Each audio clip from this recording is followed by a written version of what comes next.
Caríssimos irmãos e irmãs, é com muita alegria, como me referia no início da celebração, que nós temos esta oportunidade, uma vez por ano, de refletir a respeito da origem da nossa fé, o fundamento da nossa igreja, os primórdios do cristianismo católico. Nós estamos celebrando hoje São Pedro e São Paulo, que são as duas colunas da igreja. São Pedro, o primeiro Papa, bispo da diocese de Roma. São Paulo, o grande pregador, o grande missionário. Sobre essas duas colunas é que nós edificamos a nossa fé. Ou melhor dizendo, que a nossa fé foi edificada. Nós queremos passar pelas leituras e queremos aprofundar um pouco na figura de Pedro, na igreja atual, nos atributos da nossa fé e aquilo que a festa de hoje implica no nosso dia a dia. Comecemos pela primeira leitura, que tem continuidade ou a sua luz no Evangelho. Nós vimos na primeira leitura que é Atos dos Apóstolos, a prisão de São Pedro. Claro que nós não queremos aqui apenas refletir a respeito da prisão e do fato milagroso da sua libertação, mas é a figura de São Pedro na igreja nascente. Quando você tiver oportunidade, leia os evangelhos e leia Atos dos Apóstolos, circulando sempre que aparecer a palavra Pedro.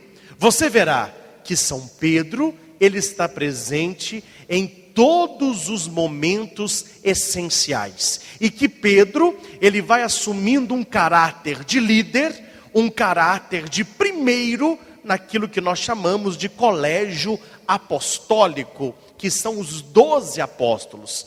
Pedro é chamado de primo inter pares. O que é isso? É o primeiro entre os irmãos.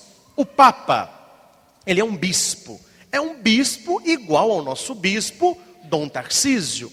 Mas para ser bispo da igreja primária, que é a igreja patriarcal de Roma, é necessário que este bispo seja também um cardeal, que são assessores do Romano Pontífice. E quando o cardeal é eleito bispo da cidade de Roma, ele se torna um irmão entre os bispos, mas aquele que tem a primeira voz. Por isso que se diz que o Papa é o primo inter pares. Ele é o primeiro entre os irmãos. Ele é o ponto de unidade entre a igreja do mundo inteiro.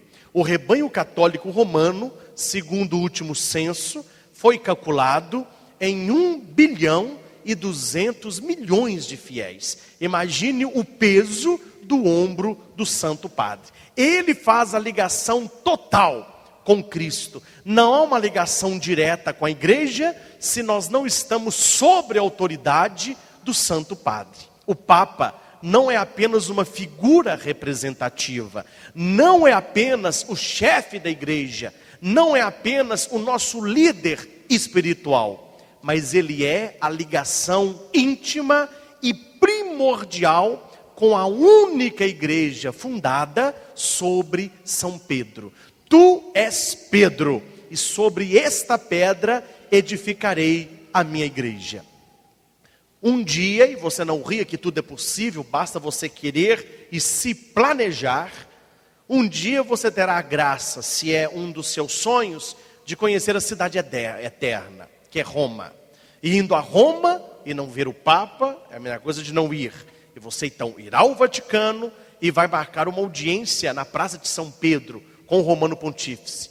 É algo inimaginável. Faltam-me palavras para passar para vocês a alegria que nós temos em estar no coração da igreja, vendo o Papa, como ele passou perto dos padres que estavam na frente, a 1,5 m, 2 metros, sabendo que ali está a figura central da ligação com Cristo. E o coração ainda bate mais forte quando você entra pela primeira vez na Basílica de São Pedro, a maior igreja do mundo. Quem conhece a Basílica de Aparecida, cabem 3 basílicas de Aparecida de comprimento e 2 de altura. É fora do comum a grandiosidade. E está escrito em cima do túmulo de São Pedro, onde se ergue o grandioso baldaquino de Bernini: Tu és Pedro, e sobre esta pedra edificarei a minha igreja.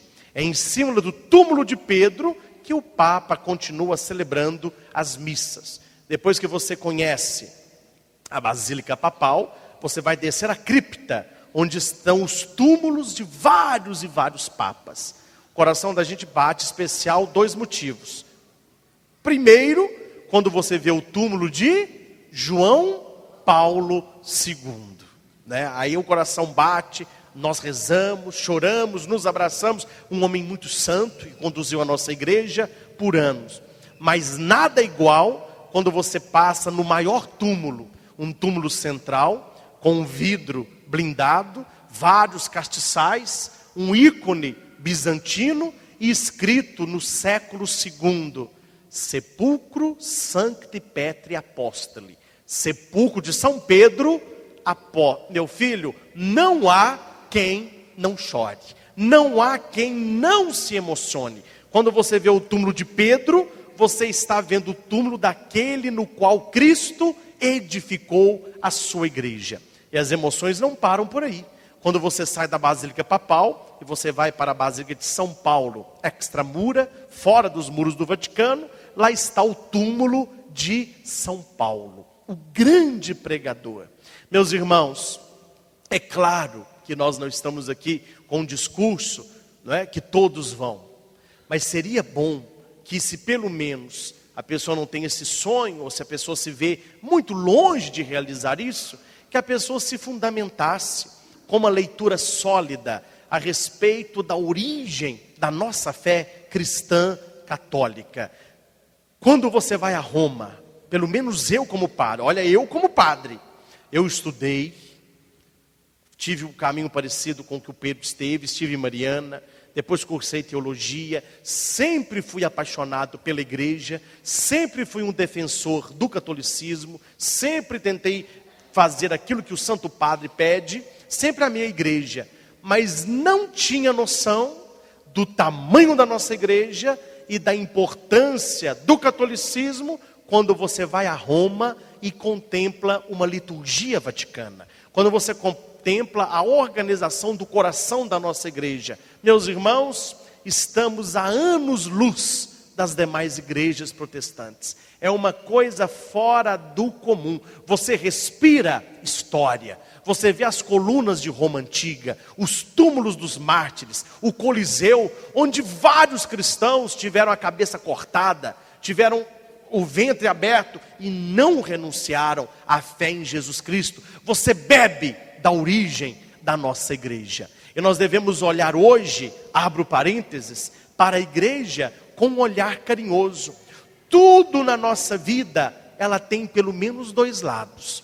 Há muitas pessoas que olham para a igreja e a veem como uma estrutura pesada, uma estrutura antimoderna, uma estrutura medieval. Muitos olham a igreja com olhos de muita reserva, pelos ministros que estão à frente serem celibatários, não serem casados.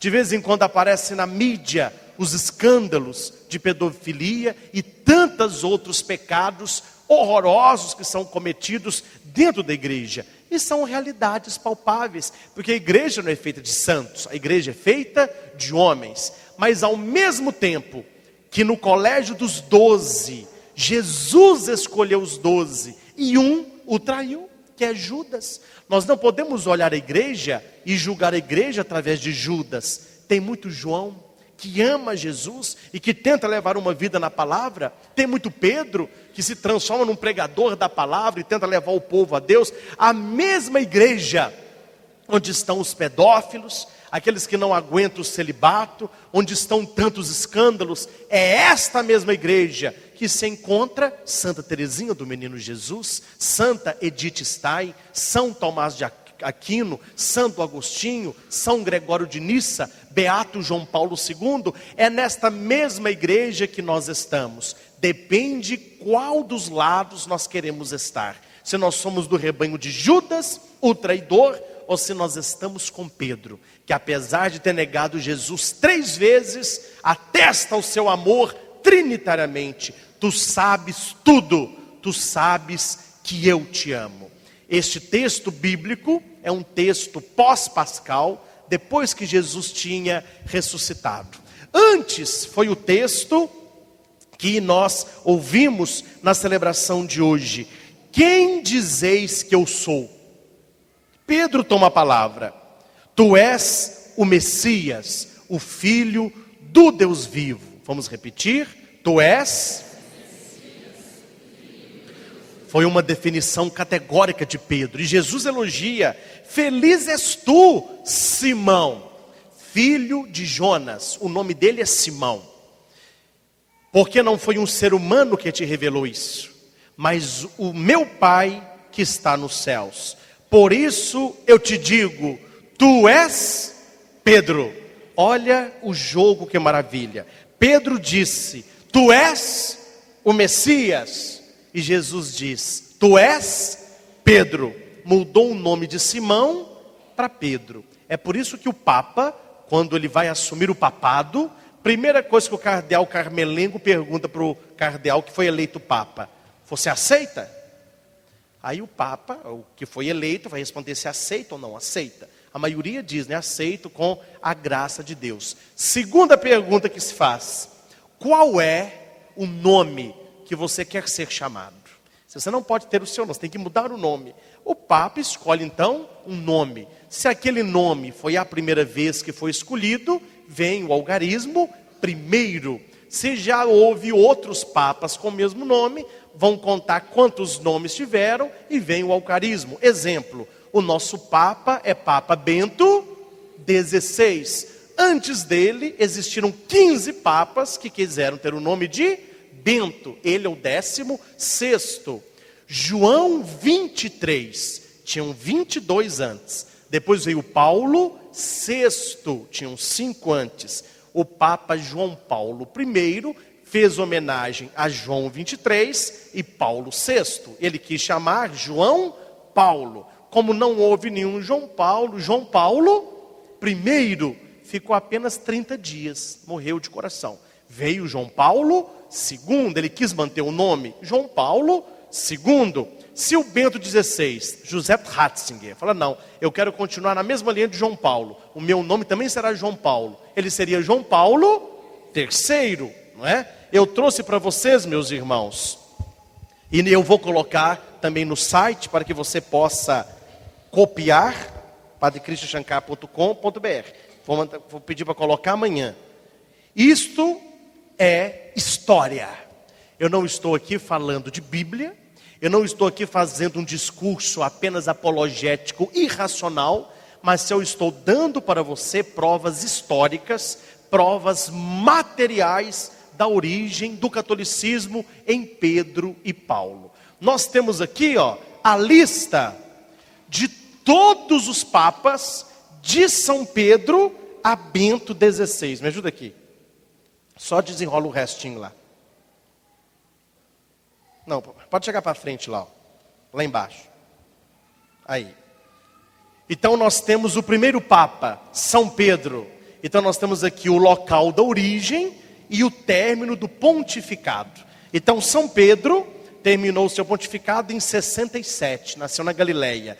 Depois vem o São Lino, Anacleto, Clemente, Evaristo, Alexandre, Sisto, Telésforo, Higino, Pio, e vamos embora. Aí até chegar nos papas que nós lembramos, pelo menos na história mais moderna, né? Nós temos, peraí que você vai enrolar para mim. Nós temos aqui o concílio, o Pio XII, que foi o papa da liturgia, um papa que celebrava e que exigia liturgia. Depois veio João 23, concílio Vaticano, Paulo VI, que terminou o concílio, João Paulo II, João Paulo I, Bento XVI. São 265 papas. Primeiro São Pedro e o atual é Bento XVI. A primeira leitura vai mostrar como a igreja sempre tratou a figura de Pedro, a figura do Papa. Está no versículo 5. Enquanto Pedro era mantido na prisão, a igreja rezava continuamente a Deus por ele. É por isso que toda missa que você participar, seja no Brasil, seja no exterior, seja nas grandes matrizes ou nas pequeninas capelas, seja com um padre mais culto ou um padre mais humilde, toda missa que você participar, você vai escutar: oferecemos essa Santa Missa pelo Santo Padre, o Papa Bento. A igreja pegou dos Atos dos Apóstolos este carinho especial para com o Romano Pontífice, que é esta oração que a igreja eleva a ele. No evangelho de hoje, Jesus dá para Pedro a previsão. Versículo 18. Por isso eu te digo que tu és Pedro. Você sabe o que significa Simão em hebraico? A origem? Simão significa maçaneta. É aquilo que se move fácil.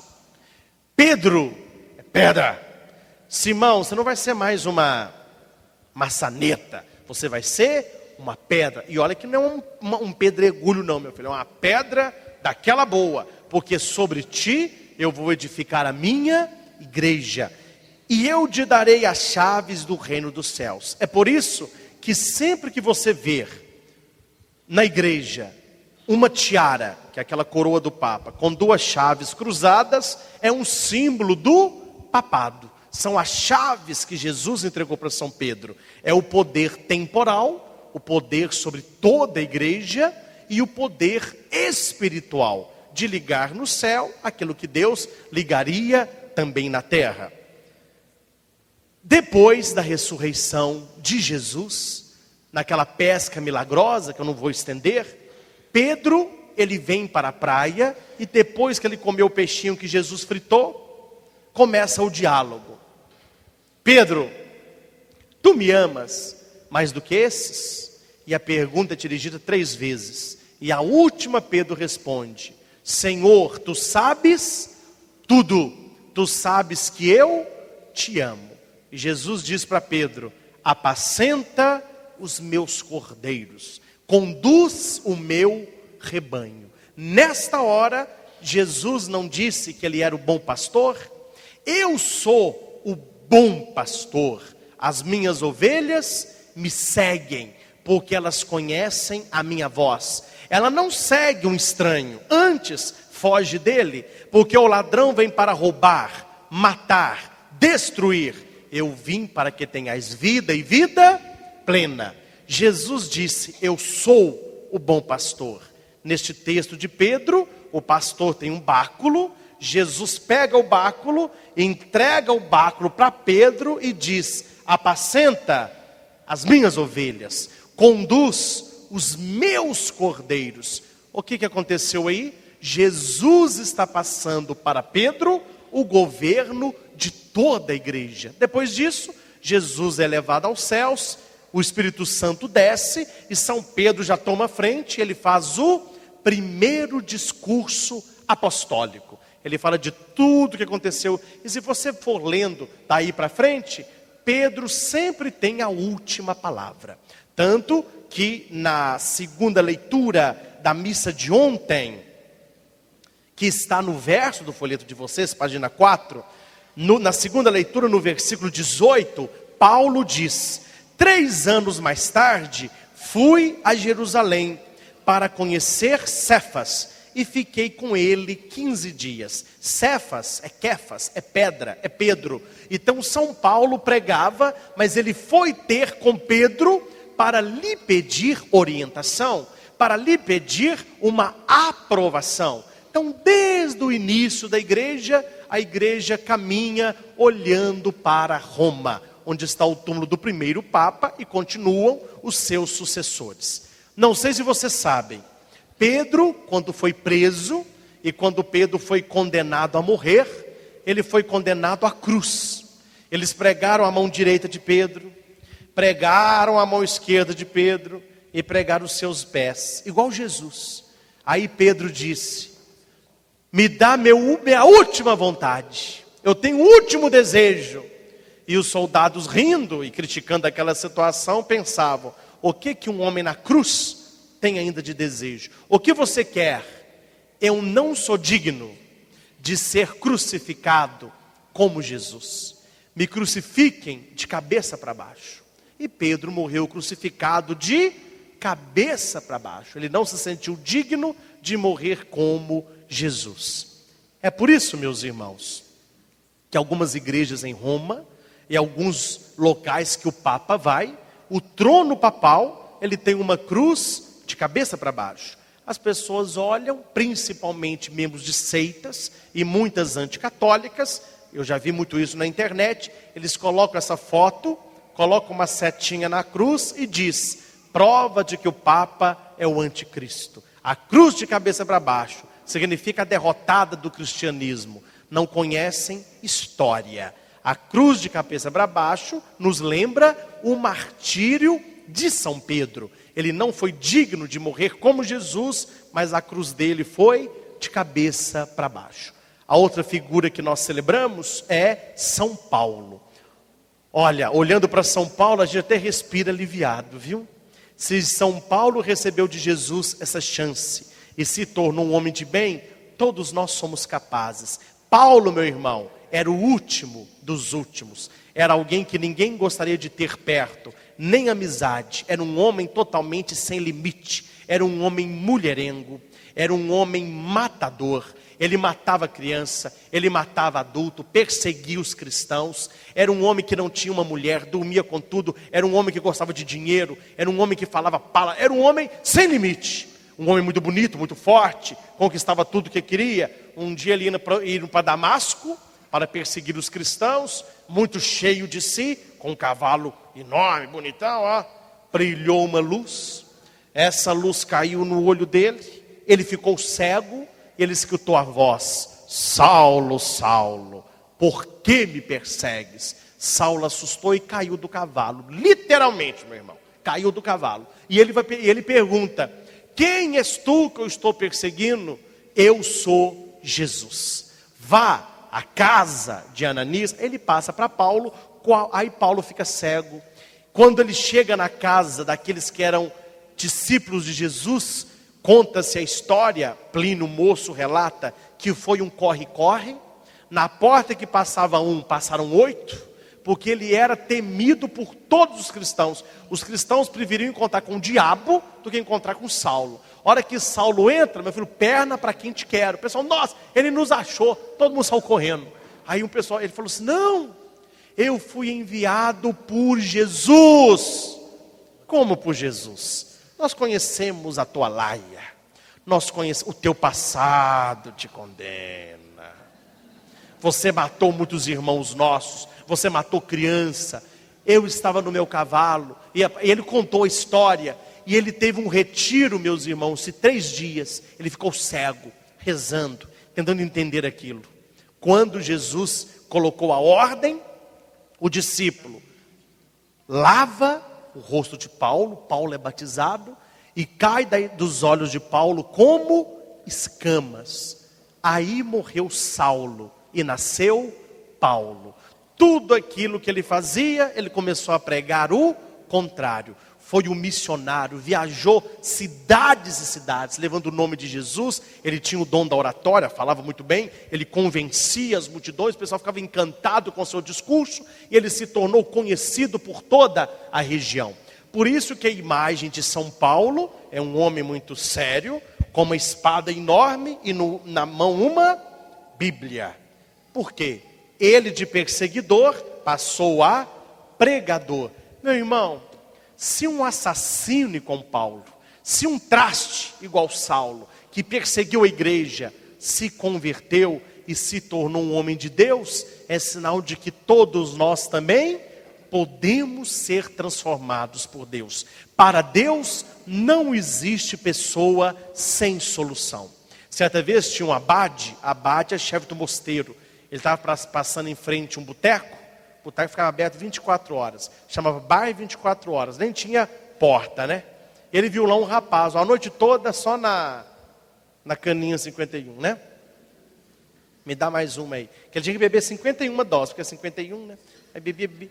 Aí os monges olharam e falavam assim: pois é, abade, aquele rapaz é um pecador. E ele de vez em quando fica lá no convento, falando que queria fazer um teste vocacional. Esse cara está longe de ser um frei. Aí o abade virou e falou assim: olha que ele pode ser um novo Paulo, hein? Deus pode pegar alguém que tem um defeito muito grande e converter para que ele use do defeito para evangelizar. Mas qual é a qualidade que o senhor está vendo esse rapaz que passa a madrugada toda acordado, bebendo cachaça? Estou vendo que ele tem uma facilidade de passar a madrugada acordado. Ele vai poder passar, às vezes, a madrugada em vigília, acordado na capela. Coisa que vocês não dão conta. Entenderam a história? Para Deus, Ele olha para nós e Ele não vê aquilo que nós não podemos, mas Ele vê aquilo que nós conseguimos com Ele. O que nós não podemos, meus irmãos, é achar que Deus não vê as nossas ações. O que nós não podemos achar é que a nossa justificativa aos nossos pecados de estimação convencem a Deus. Ah, mas isso aqui Ele me entende. Ah, porque o Senhor entende, mas Ele nos chama à conversão. De Simão para Pedro, de Saulo para Paulo. Finalizo, meus irmãos, esta fala, porque é o dia da gente refletir um pouco disso, sobre os fundamentos da nossa igreja. Muito rápido e muito tranquilo, mas é um dos pedidos que a liturgia faz para o padre na missa de hoje. A nossa igreja, ela tem alguns atributos fundamentais. Vamos comigo que você vai aprender, e é muito simples.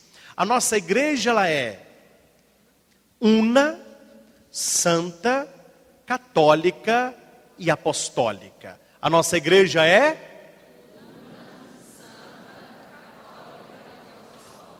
primeiro, por que nós falamos que a igreja é una? Porque existe uma só doutrina, um só culto e um só governo.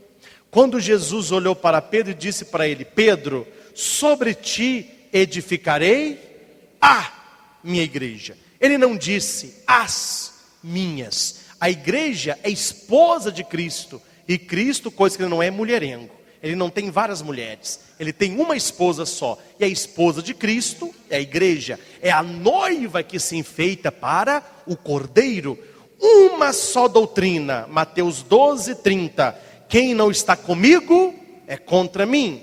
Efésios 4, versículo 3. Existe um só Senhor, uma só fé, um só batismo e um só Deus. Jesus rezou: Pai, eu rezo para que eles sejam um, como eu e tu somos também um, a unidade. O Papa é o ponto da unidade.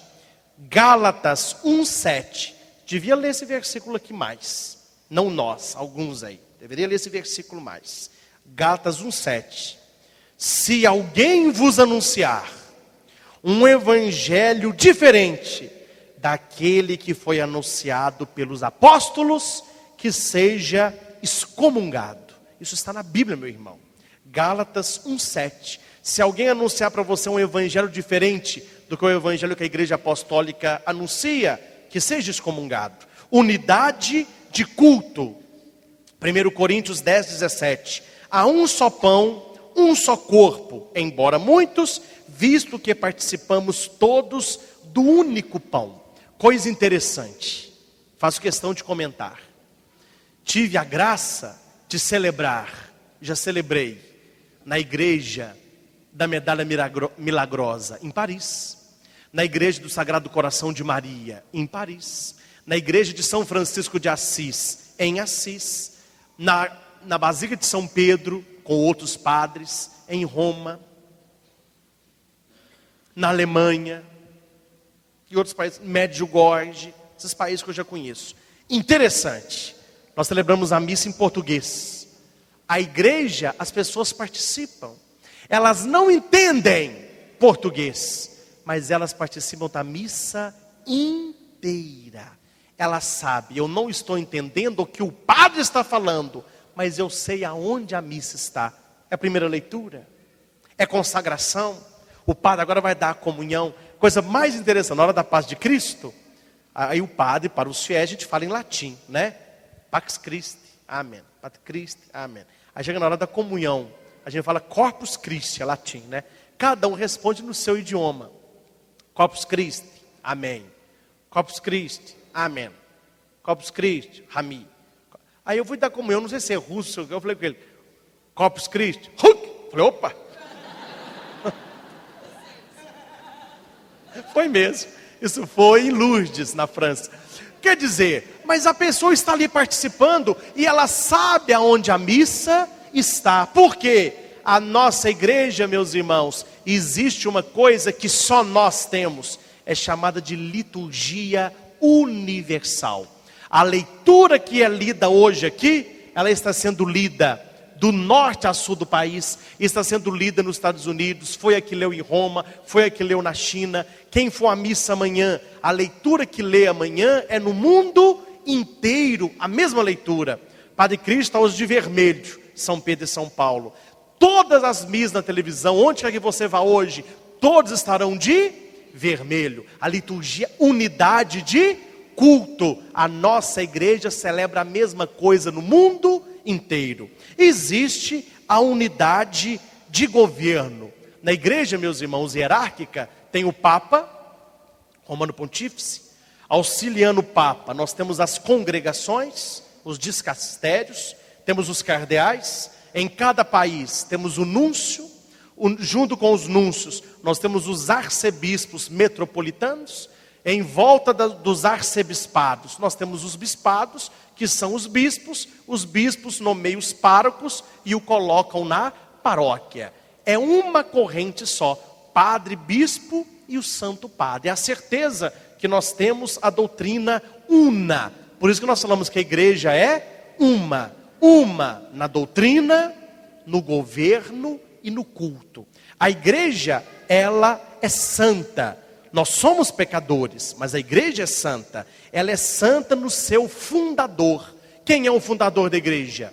Jesus Cristo. Ele é santo. A igreja é santa no seu fim. A finalidade da igreja é a nossa salvação. Ela é santa nos seus sacramentos: batismo, primeira comunhão, crisma, confissão, unção dos enfermos, matrimônio, ordem, são sacramentos santos. Ela é santa na sua doutrina. Aquilo que a igreja ensina é o caminho da santidade. E ela é santa nos seus membros. Gente, sou santo, gente. Você é santo, meu irmão.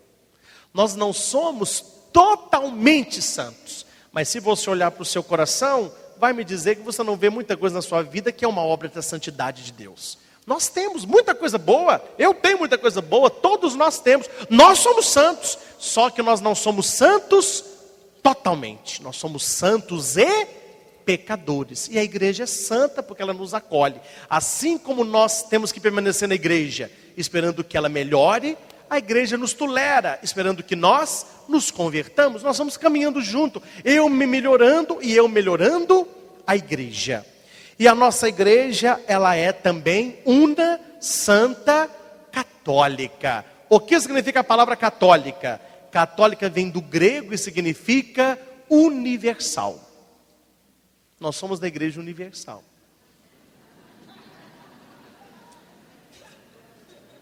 Quer dizer, copiaram o nome, né? Depois copiaram títulos. Não é mais pastor, é bispo. É bispo. É pastor, não é bispo. Agora eu já vi, já estão usando roupa de padre. Estão dando bênção em água benta com clésima. Já começaram de madrugada a tocar Ave Maria. Onde vai parar, hein? Daqui a pouco eles estão usando batina e solidel. Aí é dose, né, meu irmão? Católica é a verdadeira igreja universal, porque ela veio para salvar a todos. A igreja católica no Brasil, não existe que igreja católica brasileira, não, a igreja católica romana. Estados Unidos. Por que romana? Nós vamos ver no final, que não é um atributo fundamental. A doutrina da igreja é universal, ide por todo o mundo. Universal, salvai a todos. E a igreja, ela é apostólica, porque ela é governada pelos legítimos sucessores dos apóstolos, tendo como cabeça do colégio apostólico o Papa. Por isso que nós falamos que a igreja é apostólica, ela vem dos apóstolos. Una Santa Católica Apostólica. Por que nós falamos que a igreja ela é romana? Isso aqui eu vou explicar. E vou dar uma cutucada. Eu já li, porque eu tenho um discurso muito apologético, porque eu estudo. Eu não falo nada que eu não sei. Eu não invento moda, eu gasto tempos e tempos, horas e horas estudando, lendo, aprofundando. Televisão para mim é secundário, diversão para mim é secundário, o primário é estudo. É o estudo da Bíblia e o estudo da doutrina católica. Eu estava lendo um texto preocupante.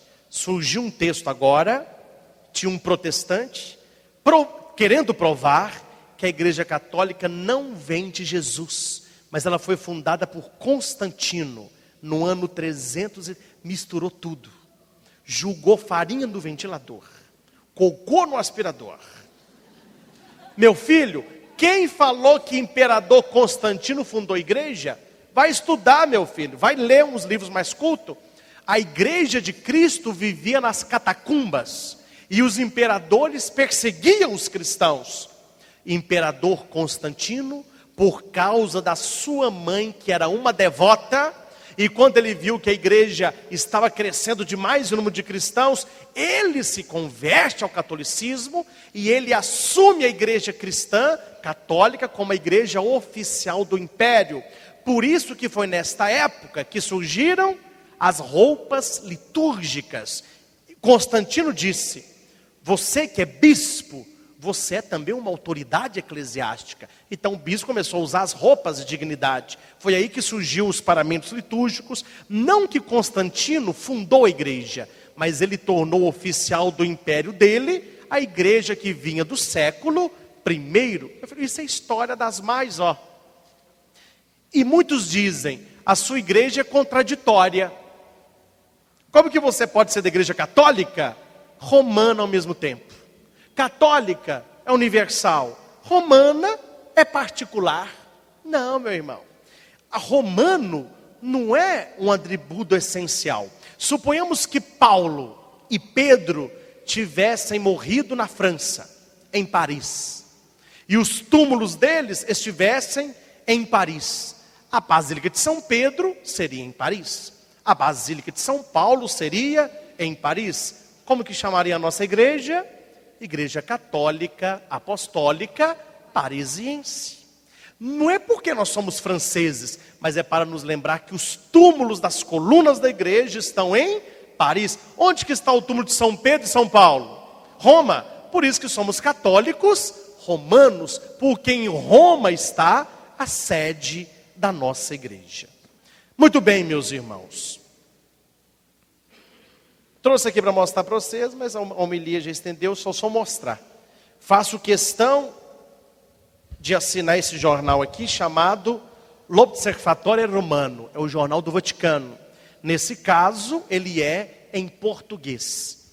E a partir desta semana, os números deste jornal estarão na secretaria da paróquia para empréstimo. Você não paga nada. É só você vir, escolhe os números que você quer e você pode levar. VV, ele vai e volta, não é? É uma edição, meu irmão, é o que tem de fundamental.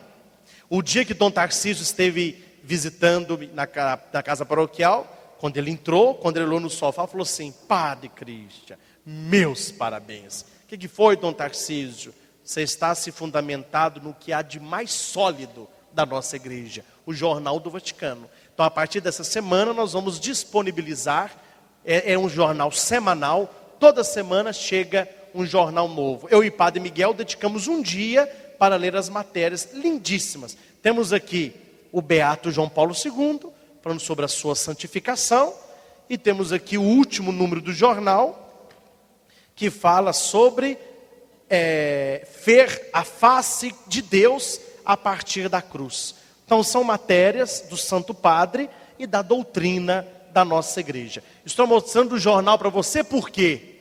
Para você ver aonde o seu padre tem buscado aquilo que eu digo para você.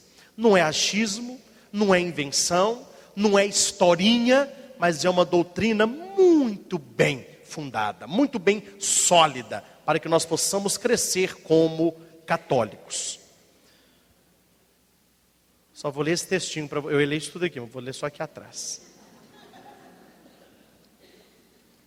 O católico deve estar sempre perto do Papa, escutá-lo, apoiá-lo, rezar por ele nas suas intenções.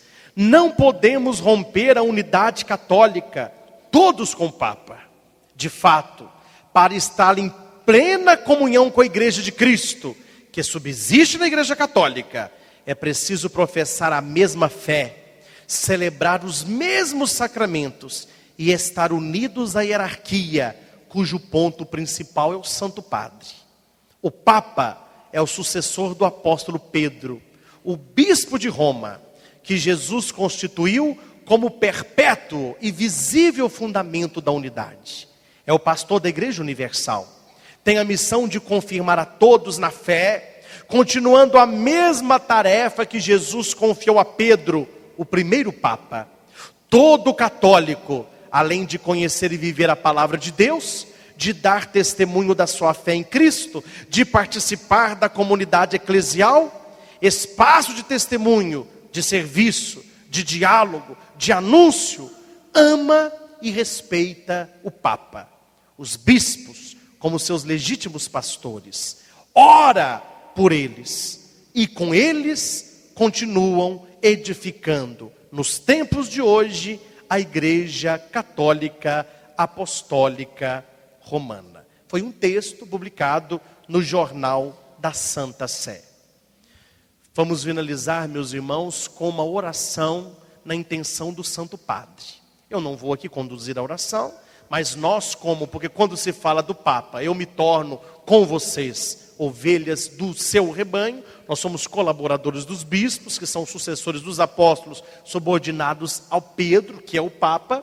Então nós vamos ouvir um texto de um CD adquirido na Santa Sé do Vaticano, que tem um pequeno canto gregoriano a Nossa Senhora e tem uma fala do Santo Padre.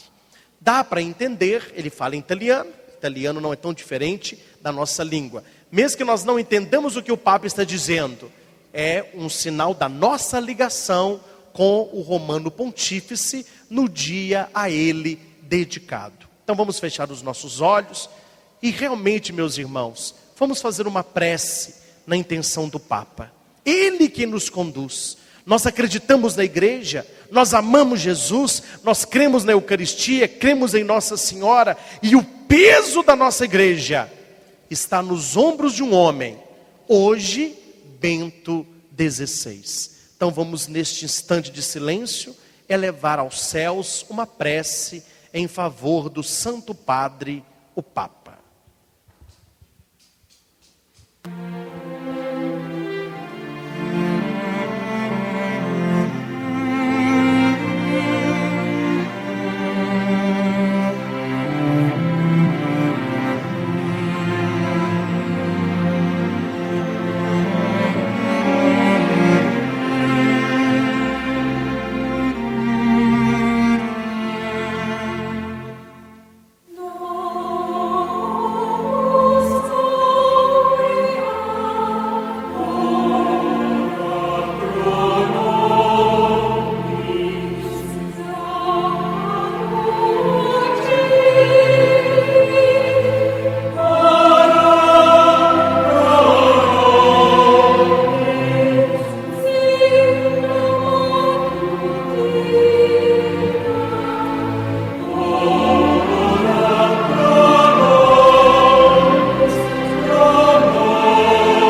Quando si recita il rosario si rivivono i momenti importanti e significativi della storia della salvezza.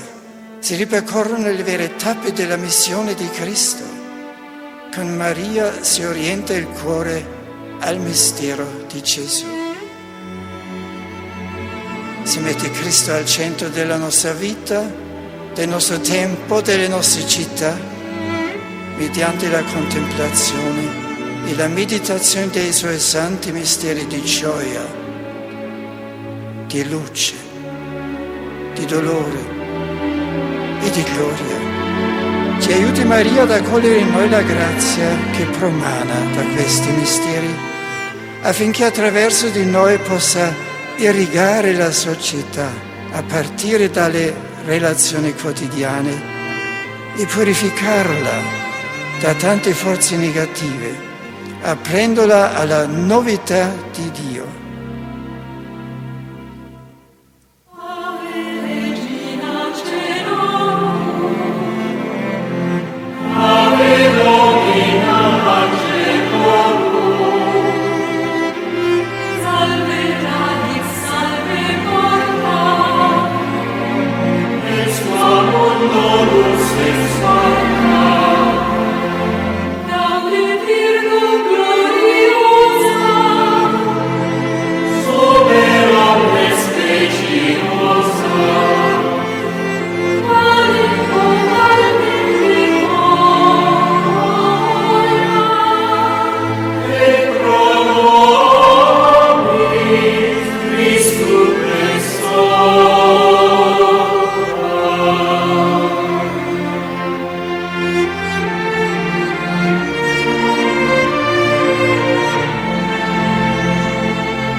Tu és Pedro, e sobre esta pedra edificarei a minha igreja. Glória ao Pai, ao Filho e ao Espírito Santo, como era no princípio, agora e sempre. Amém.